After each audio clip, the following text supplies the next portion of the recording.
एकछिन रमाइलो हेरौँ है पदम ब्रोको। ओइ पदम, तँ मसँग बोल्ने काम छैन है। तँ चाहिँ मसँग जिन्दगीभर बोल्ने काम छैन है। तँ बुझिस्?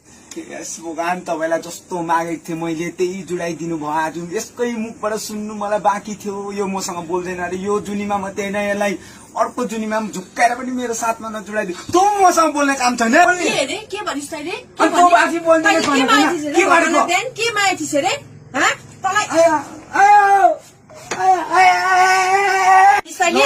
भगवानलाई के मागिस् रे बिहान तैँले? मैले बोल्दिनँ भन्दा के हुँदैछ हौ बहिनी? को तिमी? के गरेको मेरो साथीलाई? तपाईँ चाहिँ को बुढाबुढीको झगडाको बिचमा हो नि? म त बुढी हो, बुढी। बुढी? अरे कहाँबाट आयो तिमी बुढी चाहिँ? यसको त 2 वर्ष भयो आएको लाइस्क्यो।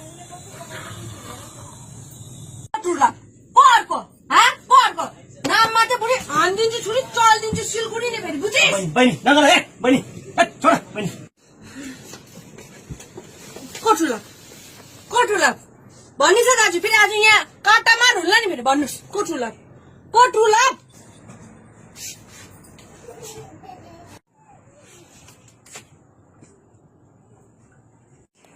गुरु भन्न चाहन्छौ दोस्ती टुटोस्। मनिषा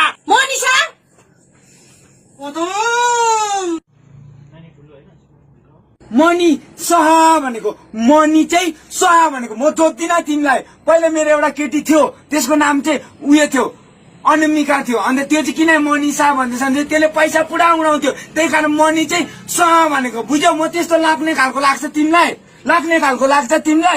भन त लु, भन्न जोड भन्न। कसम हो छैन भने कस साह्रो नपत्ताको तिमी त। आमा आमा छुनुभन्दा अगाडि चाहिँ आमा यहाँ के भन्छ? यहाँ आउँदा के भन्छ? ज्वाइँको घर के को नमस्ते। ज्वाइँको घरमा आउँदा पहिला ब्याग चेक गरेर मात्रै आमासँग भेटघाट हुन्छ। यहाँ बस है, यहाँ बस न।